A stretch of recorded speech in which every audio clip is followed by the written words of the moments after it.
வணக்கம். இன்னைக்கு வீடியோவுல பீர்க்கங்காயின் நன்மைகள் பத்தி பார்க்கலாம். பீர்க்கங்காய் பொரியல், கூட்டாகவும் செய்து சாப்பிடலாம்.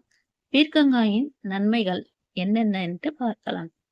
பீர்க்கங்காயில் இருக்கும் வைட்டமின்கள் தோல் நோய்களையும் மற்றும் நீரிழிவு நோய்களையும் குணப்படுத்த உதவுகின்றது. பீர்க்கங்காய் தொற்று கிருமிகள் தாக்காமல் நோய் எதிர்ப்பு சக்தியை மேம்படுத்துகிறது. பீர்க்கங்காய் வயிற்றில் அமிலச் சுரப்பு அதிகமாவதை தடுத்து புண்கள் வராமல் தடுக்கும். உடல் எடையை குறைக்க பீர்க்கங்காய் உதவுகின்றது. பீர்க்கங்காய் சாப்பிடுவதால் சருமத்தை பளபளப்பாக வைக்க உதவுகிறது. பீர்க்கங்காயில் இன்னும் என்னென்ன நன்மைகள் இருக்குன்ட்டு பார்க்கறதுக்கு முன்னாடி என்னுடைய வீடியோஸ் உங்களுக்கு பிடிச்சிருந்தா என்னுடைய சேனலை சப்ஸ்கிரைப் பண்ணிட்டு பக்கத்துல இருக்கிற பெல் பட்டன் அழுத்திட்டு ஆல் என்ற ஆப்ஷன் கொடுத்தீங்கன்னா நான் அடுத்தடுத்து போடக்கூடிய வீடியோ உங்களுக்கு நோட்டிபிகேஷன்ல வரும். இன்னைக்கு வீடியோல பீர்க்கங்காயின் நன்மைகள் பத்தி பார்க்கலாம். வாங்க வீடியோக்குள்ள போகலாம். This video sponsored by SBO digital marketing. SBO digital மார்க்கெட்டிங்ல ஜாயின் பண்ணிட்ட பிறகு வீட்ல இருந்தபடியே நீங்க உங்களோட வேலையை செய்யலாம். இந்த ஜாப்ல ஜாயின் பண்றதுக்கு ஆண் பெண் வேலை தேடுவர்கள் ஸ்டூடெண்ட் எல்லாருக்குமே இது கரெக்டா இருக்கும். உங்களுக்கு மொபைல் யூஸ் பண்ண தெரிஞ்சால் மட்டும் போதும். வீட்ல இருந்து மொபைல்ல வேலை பார்க்க போறோம், இதுக்கான நேரம் ஏதாச்சும் இருக்கான்னா அதெல்லாம் கிடையாது. நாம சூஸ் பண்ற நேரத்துக்கு நம்மளோட ஒர்க்கை நம்ம பண்ணிக்கலாம். இதுல என்ன ஒர்க்குன்னா அவங்க கொடுக்குற போட்டோஸ் வீடியோஸ் நாம சோசியல் மீடியால போஸ்ட் பண்ணணும். ஃபேஸ்புக், இன்ஸ்டாகிராம், யூடியூப் இந்த அக்கௌண்ட் எல்லாம் நம்ம கிட்ட இருந்தாவே போதும். நாம அந்த ஒர்க்குக்கு எலிஜிபிள். இன்னும் உங்களுக்கு டீட்டெயில்ஸ் தெரிஞ்சுக்கணும்னா ஸ்கிரீன்ல தெரியுற வாட்ஸ்அப் நம்பருக்கு மெசேஜ் பண்ணி கேட்டுக்கங்க. உங்களோட சந்தேகத்தை அவங்க தீர்த்து வைப்பாங்க. ஸ்கிப் பண்ணாதீங்க. பெரிய தப்பு. தினம் 300 ரூபாய் சம்பாதிக்க அரிய வாய்ப்பு. இன்ஸ்டாகிராம், ஃபேஸ்புக் பயன்படுத்த தெரிந்தால் போதும். Content post and content publishing மூலமா தினம் 300 ரூபாய் சம்பாதிக்கலாம். இந்த வேலை செய்ய 5 நிமிடம் போதும். Work training support, group communication support, all language customer live chat support, முக்கியமா சொந்தமா ஒரு பிசினஸ் ஸ்டார்ட் பண்ற அளவுக்கு உங்களால கற்றுக்கொள்ளவும் முடியும், சம்பாதிக்கவும் முடியும். இந்த வேலை வாய்ப்பு வழங்குவது 5 வருடத்திற்கு மேல ரன் ஆகிட்டு இருக்க நம்ம தமிழ்நாட்டு company school of business organisation private limited. மேலும் விவரங்களுக்கு டிஸ்கிரிப்ஷன்ல கொடுத்திருக்க நம்பருக்கு வாட்ஸ்அப் பண்ணுங்க.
பீர்க்கங்காயின் நன்மைகள் பத்தி பார்த்தோம். பீர்க்கங்காய் சாப்பிட்டா சில பேருக்கு உடம்புக்கு ஒத்துக்காது. அதாவது ஜீரண கோளாறு ஏற்படும், வாயு தொல்லை ஏற்படும், ஒவ்வாமையும் ஏற்படும். இந்த பிரச்சனை இல்லாம வேற எந்த பிரச்சனை ஆனாலும் நீங்க மருத்துவரை அணுகி உங்க உடம்புக்கு அது செட் ஆகலைன்னா நீங்க பீர்க்கங்காயை தவிர்த்திடுங்க. அப்படி இல்லைன்னா பீர்க்கங்காயை சாப்பிடுங்க. இன்னைக்கு வீடியோல பீர்க்கங்காயின் நன்மைகளை பத்தி பார்த்தோம். பீர்க்கங்காயை சாப்பிட்டா என்ன ஆகும் ஒரு சில பேருக்கு அப்படின்றத பத்தியும் பார்த்தோம். இந்த வீடியோ உங்களுக்கு யூஸ்ஃபுல்லா இருக்கும்னு நான் நம்புறேன். வீடியோ பிடிச்சிருந்தா லைக் பண்ணுங்க.